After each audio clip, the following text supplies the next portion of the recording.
Welcome to the Mindset Hackers podcast, where we will help you level up both personally and professionally.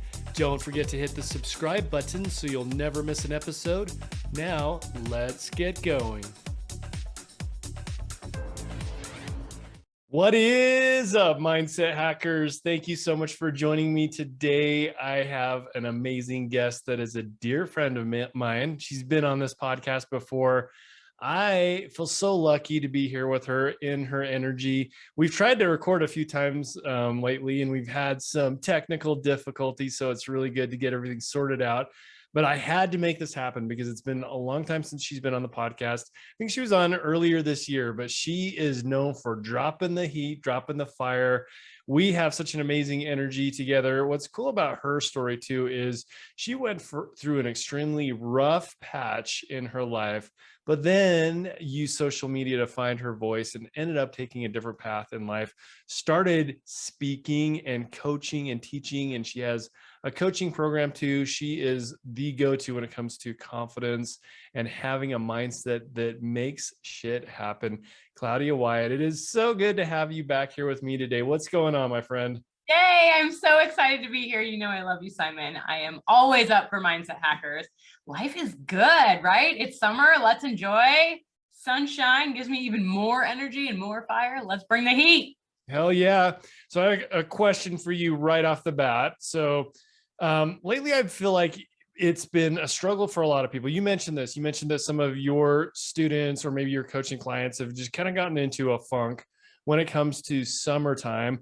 I didn't really think about that, but as you mentioned it, in sales, it seems like this, the summer gets people dragging ass, so to speak. And one thing on my end that I'm hearing is just a lot of people getting in their head, getting stuck. And I've had a lot of conversations with people about, mindset strategies to get unstuck and to take action and move forward. I want to know a little bit more about like what you're hearing, what people are struggling with, and how you help get them out of that summer funk or get out of their head and get into taking action and making things happen. Yes, absolutely. I agree. There's so many things happening right now with people, schedules and their kids are in sports, and then there's all kinds of things happening with their work and their job, and it's a lot of uncertainty. And I think a lot of what happens is people just shut down and say, I'm not doing anything, as opposed to trying to take action on their goals. A lot of people are in summer hours because, their kids aren't in school or their jobs have different things going on because they're trying to pack more in, and all they're doing is it's like shiny object syndrome, right? You're taking on more from an empty cup and you're not accomplishing anything that you actually want to do.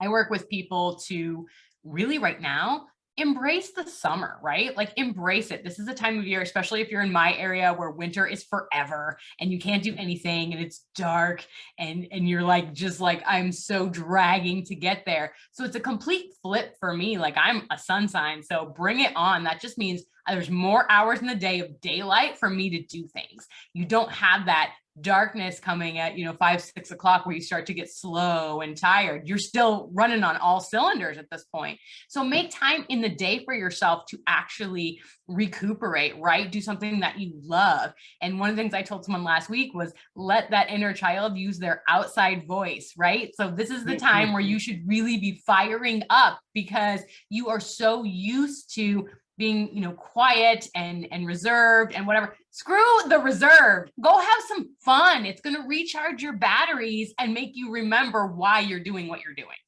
Oh, that's great, because I have 3 little kids of my own that I love being on their level, and that gives me a ton of energy. I love playing a lot. And I think that that's important too. Like there's an inner child within all of us. And I feel like as life goes on, we deviate from that. We get pushed out of alignment. We have things in life, like things that damage or hurt us or cause us. And you've experienced this too. You have something that causes you to close up.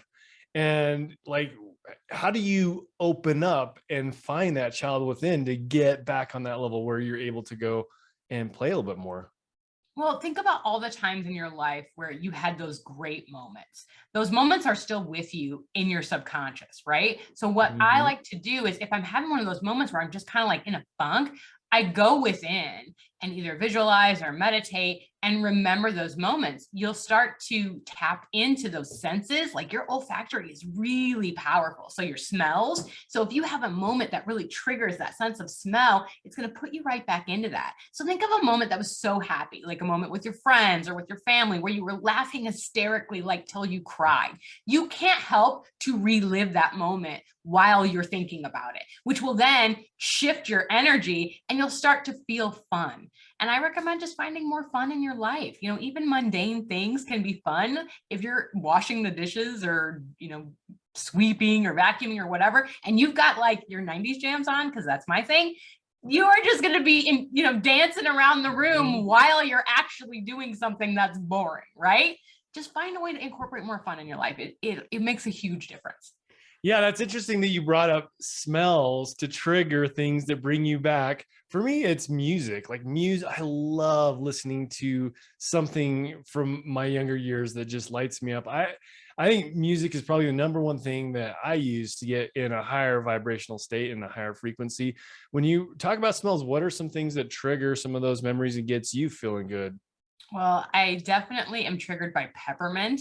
My grandmother had a peppermint garden, and so whenever we were outside playing as kids, you got a whiff of it as you were running out. So whenever I smell peppermint, it just takes me right back to being a kid and running around and giggling and you know, playing crazy made up games, because we didn't have any judgment then, right? There was no judgment. There was no fear of what other people thought. It was just like, if this is stupid, it sounds like a great idea. Like, why don't we do more of that? We should have more fun in our lives. So let's not care. And as adults, we get so wrapped up in the, well, what are people going to think? And who's watching me? And what are they going to say? And what if I misinterpret it? You know what? You can what if all day long. You have no idea what is actually going on in other people's minds. Do you? And just enjoy your life. And if you stop worrying about everybody else and you just say, I'm going to go for it, it is amazing the opportunities that start coming your way. And I'm living proof of this. I'm going to tell you right now, as soon as I got out of my own way by worrying about anyone else and what they were going to think or what they were going to do or how they were going to react, and I just said, screw it, I'm going to do it anyway. Boom, opportunities just started showing up right and left for me. And I met my people who also feel the same way about not giving a fuck. Oh, I love that. I call that exercising the NGAF muscle, not giving a fuck about what people think. The crazy thing is it frees up so much bandwidth. Like all that time that you spend worried. And here's the crazy thing is a lot of that stuff hums in the background. We do things and like our actions are shaped by like sometimes on a subconscious level of what like this fear of what other people think. And my theory for that is it goes back to the prehistoric version of ourselves, you know, the early human beings that needed a tribe to fit in. So we needed to find shelter, we needed to find protection, we needed to find heat, we needed to find food. And that wiring really affects us today. That's like why we are always looking. That's why we take sides, why we get polarized, why we have divisiveness, is because like this wiring inside of us that doesn't necessarily need to be there right now causes us to go like want to fit in, want to be part of a tribe, and want to not stand out. We want to like blend in. And that's crazy to me because I know you're like this too. We want to stand out. We want to make an impact. You're telling me that at one point you did give a fuck what people thought. How did you, what does that look like, making the transition where you're worried about what other people think, and then you are the full send version now that doesn't care what people think? You have very strong NGAF muscles, but what did that transformation look like to you? It wasn't an easy transformation, right? Because it's always kind of on your shoulder of what are you doing and what is happening around me. It's that environmental, I need to be a certain way. You know, I'm this person, I have this job, you know, I am this, you know, family member, I have this reputation to live up to. Who gave you the reputation? Like, who put you on the pedestal? Did you put yourself on the pedestal? No, get down. It's way more fun to get down. If you want to get up there, then make some noise, but otherwise get down. And when you make that transition and you go, you know what, just one day I was sitting around and going, I'm just going to do it. I just don't care. You know, if this is for me and it's important to me, then why do I care what anybody else thinks about it?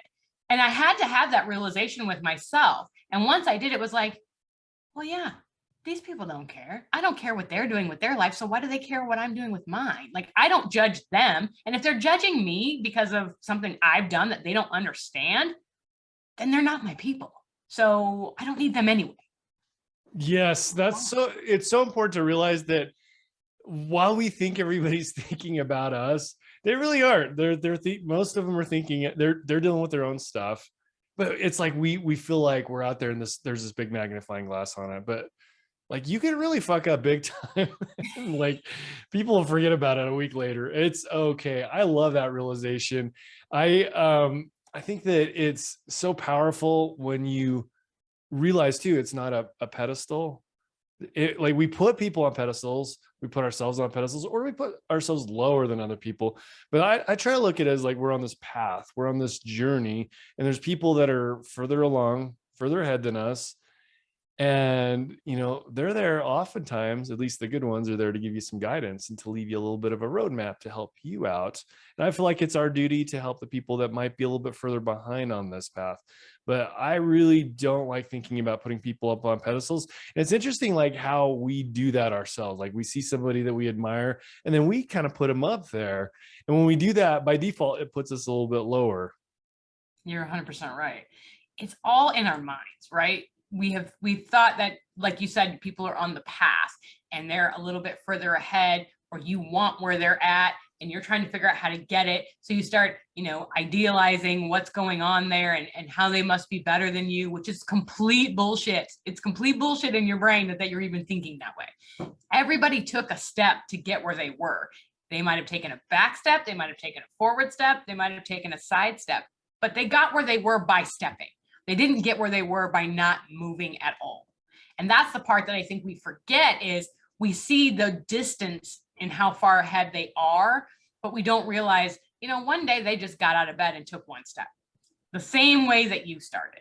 And regardless of how fast or how slow that happens, because, I'm not the most patient person. I've worked on that in my time. I'm always like, I want it and I want it now. I've had to realize it's not meant to happen until it's meant to happen. So if it's not happening the way that I want it to, there's something missing. There's a missing piece. There's part of something I haven't learned yet. And certain people, I believe, come into your life for a reason, but they may not be there forever. You're going to find your tribe of your forever people, and then you're going to have your people who just show up to teach you something, to show you something, or to give you something. And then they move on. It's kind of like your fairy godmother. They bop you on the head with the magic dust and then they go away. Like they needed to show you something that you needed to wake up to. And you might feel indifferent about the fact that they're not in your life anymore. Maybe they needed to go because they were a toxic person that was trying to teach you a lesson. Maybe they needed to go because you'd outgrown them. You just never know what the reason is, but stay the course of the path and realize it's a step in the line. Yeah, I've noticed that lately. It's one thing I've been trusting in is the frequency. So if you're on a certain frequency, then you attract the right people. And if they're on on a congruent frequency, they'll stay in your life as long as those two frequencies are aligned. But there's also people that drop off. Like you might be raising your frequency and then there might be somebody who might be a little bit stagnant or going the other way. And it's natural because those aren't congruent to push away. But I wouldn't just say even people, but like situations, opportunities. Like when you're vibing high, like things do seem to fall into place a lot easier. And I think that that's a really good point, is that it's okay to let that you don't need to grasp on. You don't need to push away. You don't need to feel guilty. Just let it kind of fall where it does and realize that, everything in life evolves. Everything in life changes. There's always seasons, and it's, that saves up some bandwidth too, to allow things to just unfold the way that they need to. Now, you have been known to be really good at coaching around confidence.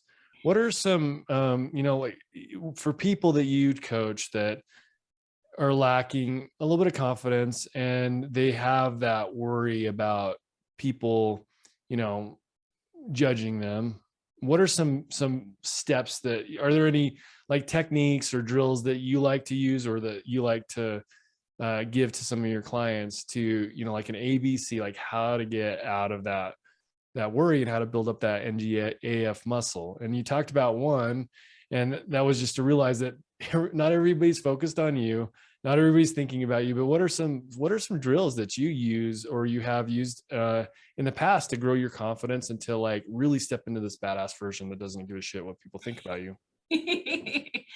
One of the best things I can tell you to do is visualize it going right.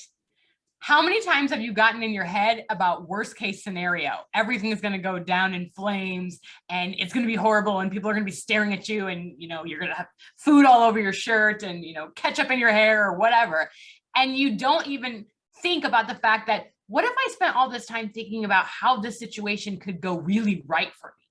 You walk in the room and your theme song is playing, your walk-on song, and you're like, this is my jam. How would that be the best thing that ever happened to you? You see somebody across the room you haven't seen for a while and they wave to you. So you immediately have a person. Your favorite food is on the table. Everybody is interested in a conversation and smiling and in saying welcome when you come in. How different is that than I'm going to walk into this room, there's going to be people and they're all going to be staring at me and I think I'm just going to lose it and it's not going to be good and then I'm just going to run away and hide. If you actually go into the situation thinking about how it could be great for you and all the things that are positive that are going to come from it, you're putting the negative in a place that can go away and you're embracing that positive. I think power posing, Amy Cuddy is phenomenal. Power pose for Power 5 or 10 posing. minutes. I love that. You know what? I don't think that's, awesome. yeah, I don't think that's ever been, I don't think I've ever had a guest that's, maybe I've touched on it, like, standing in a powerful state, but this is great because I don't think we've ever talked about this like a little bit more in depth on this podcast. Power Tell posing. me about that. Let's Awesome. go into that. Power posing is so cool. So I was very fortunate. I want to say maybe 3 or 4 years ago, I saw Amy Cuddy live and I saw her talk about power posing and it made complete sense to me. I was with a team at the time and one of them was my assistant and she turned to me and goes, "You stand like that all the time." And I was like, I didn't know it was a thing. It's just how I stand, hands on your hips, like fierce and just like I'm taking names and just sit there and breathe in that stance. Or, the Superman pose where your arms are up and you're Wonder Woman or just in that hero gesture. But if you stand in that for a good 2 to 5 minutes and breathe it in and just take in, and I actually tell people to say positive affirmations at the same time, boom, that's a cyclone of fire for yourself. Your energy comes up, you feel good, you feel confident, strong, and you can walk into that room taking names and kicking ass. It's phenomenal. And that goes for any kind of situation too. Yes. It's so interesting. So my version of that is I go into like when I get done with my morning routine and I'm ready to go crush the day, I get done with my workout and then I take a cold shower to wake me the fuck up. Well, I'm already woken up, but it's one of those things where it's like you step in and it's just like I don't care. I like to do hard things. And as I'm doing that, like I'm thumping my chest and I say my 4 mantras, Yes. I can figure this out. If they can do it, so can I. I will do whatever it takes. And I love thumping on my chest to do that. So that's, it kind of gives me that powerful state. And if you think about this too, I want to get your thoughts on this. Like, why does that make a difference? And here's my explanation on my end is if you think about the opposite, like when you see somebody with a really slouched posture, like they're radiating that they don't have confidence, right? They're radiating doubt, right? Or people that have just like that, like the furrowed brow, that's another one where it's just like, you tell that they're stressed out and that repels people. I think of like the analogy of a doctor. Like if you're going to go in, say you have a child and you need to have a surgery and you talk to the surgeon, if the surgeon comes out and they've got, like sweat dripping down from them and their eyes look all beady, like, are you going to have any confidence? Like, do you want to put your kid under the knife, under that person? Hell no. So what's the opposite of that? And that's what Claudia is talking about is like to stand in a powerful state because it exudes confidence and people feel that, right? What are some of the tangibles around like a, powerful states in a physical, powerful state? It's body language, right? Like you can read people if you're paying attention. And like you said, you can tell when they're stressed out. You can tell when they're overly worried, when someone's sad. I feel like I am very fortunate. I'm a really good reader of faces from working in aesthetics for 20 years. I studied faces for so long. I could always tell when something was wrong. And when someone says, "Oh, I'm fine," or "There's nothing going on," I'm like, stop. your body language is telling me otherwise. So let's elaborate a little bit more. And I think we don't give enough merit to body language, because you are really sending off vibes of what's going on with you, whether you want to tell someone or not. And just because you may not be 100% confident in something doesn't mean you can't step into it, right? I literally suck at technology. Like, we were having trouble earlier today, and I'm like, well, like, how'd you fix it? I go, well, I didn't. I just turned it on and turned it back on. If it doesn't work, it doesn't work. Like, this is where I'm at. I'm not going to stress about something that I don't know how to do. I'm not going to reinvent the wheel in 20 seconds, but you can learn how to be better. Over the last couple of years, I have gotten so much better with technology. And before, I would have been like, I don't know what this is. It's panic mode. I don't know. But now it's like, well, I'll figure it out or I won't, but I'm not going to let it break me, because it's not worth it. Right. The thing is that you can figure it out without or not figure it out. What the stress around that, they're two separate things. So like, you can figure out how we got on this call, and we're both kind of laughing about it. Like, we both try to turn we were getting this, we wanted this podcast, and the last time we did it, we couldn't make it happen. And we're just like, oh, let's use this time to chat. So we had a really good catch-up session. No stress. We're having fun about it. So I rescheduled this for 2 weeks later. Then we jump on, we're having all these tech issues, and we're both pretty much laughing. And here's a story too. So before we rebooted our computers and then found out that they were stuck and both had to do updates, I was like, Claudia, you want to hop on Instagram Live? And she's like, sure. And I'm like, I don't think I've ever done this before, at least like set one up. So I'm like literally like Googling, how do you do an Instagram Live?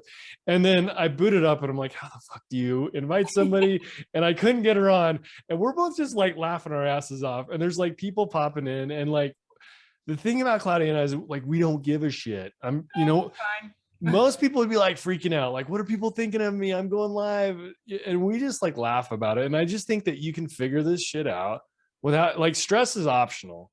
Yes. I mean, yeah, acute stress, but like, to worry about what people think, to be frantic, like, you can also still figure this stuff out and have fun with it. And that was a great example. We had a blast, and now it works.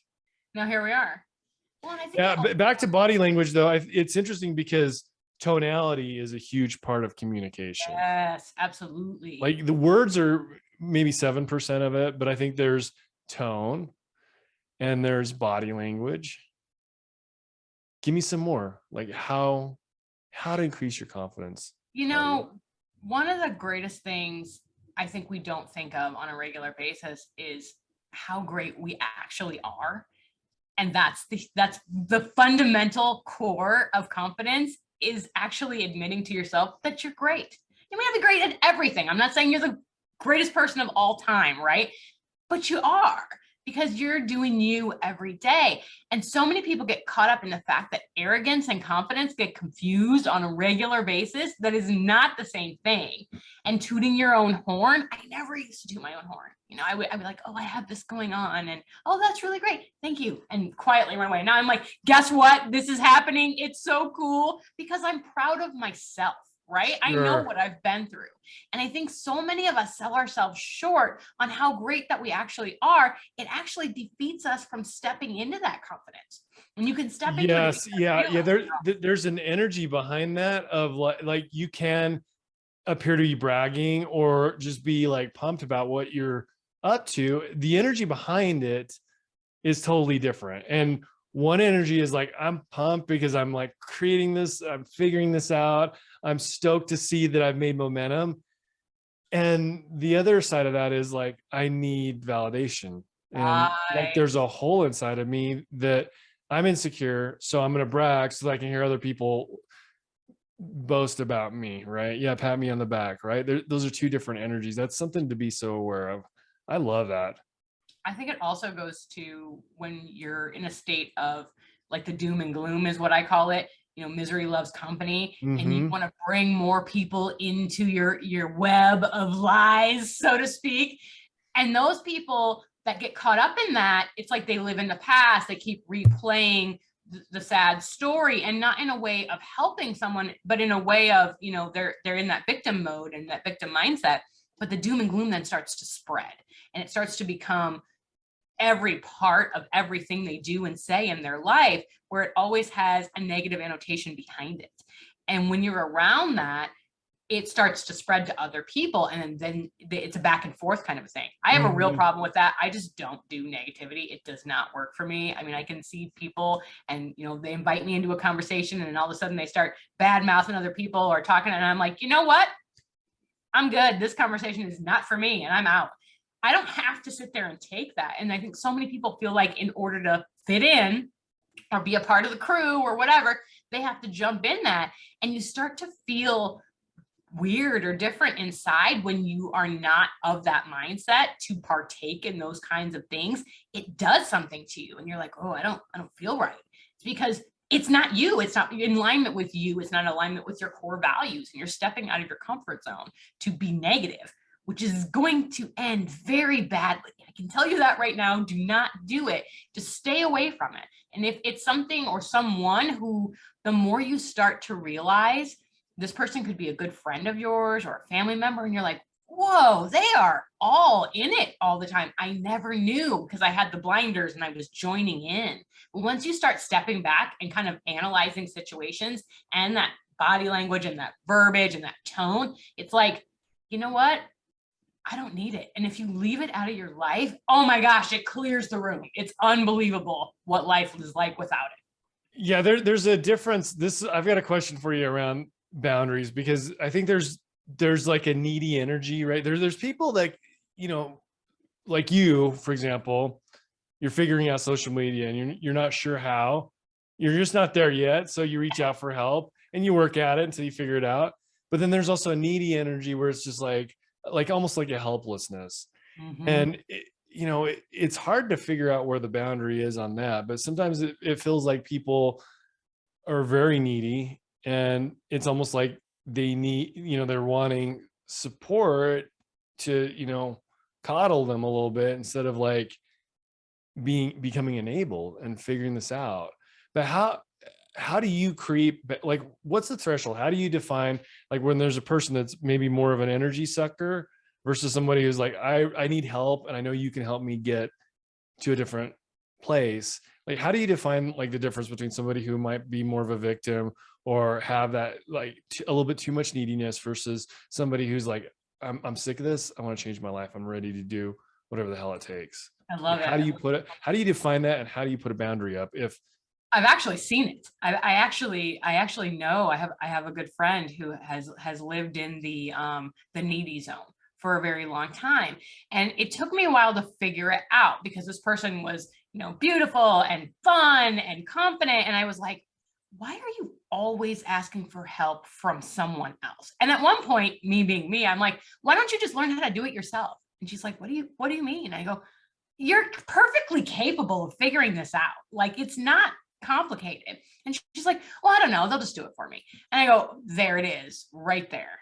It's not that you can't do it. It's not that you don't want to do it. It's that you want someone else to do it for you so that you have that relationship with them, because you're afraid to be alone. And you're afraid that if they go away and you don't need them for something, they don't have a place in your life. That is a completely different scenario than not really understanding how to do something or knowing what to do and needing help because you don't understand or whatever, like, me with tech or whatever. I'm like, I don't know what I'm doing. Somebody help me out here. It's completely different because I actually want to be better. When you're in that other state of mind, you don't want to be better because you're afraid you're going to lose out on someone being in your life because you don't want to be alone. And there's a difference in being lonely and being alone. Those are two different things. You can still have all the things that you want and be alone. You could be, not in a relationship or not having the right group of friends around you.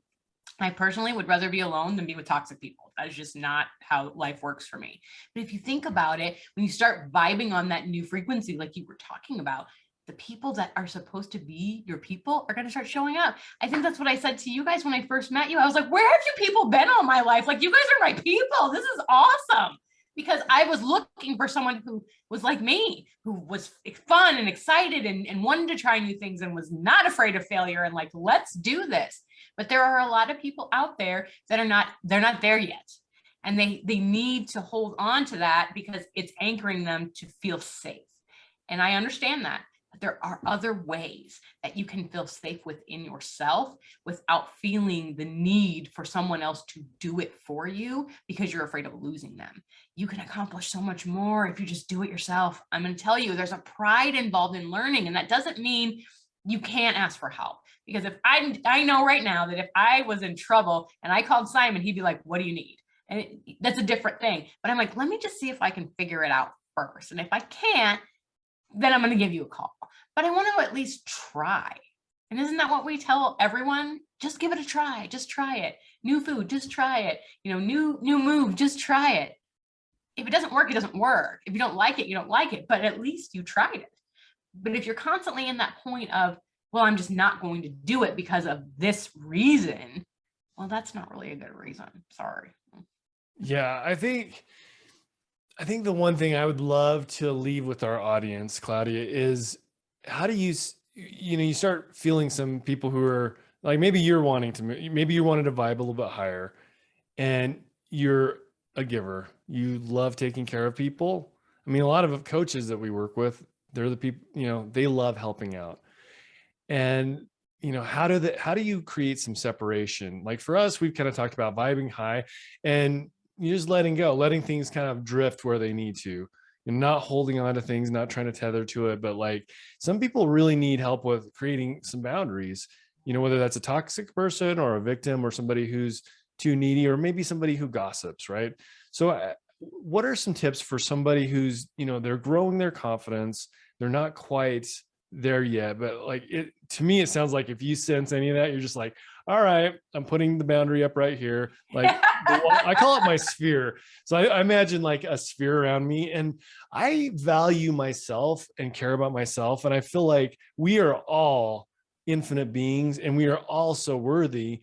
Yes. And there's people or situations or things that are not worthy of being inside of our sphere. So for me, it's almost like this, that's not, that situation, that person, or that type of talk is not worthy of being inside of my sphere. So I make a very clear boundary.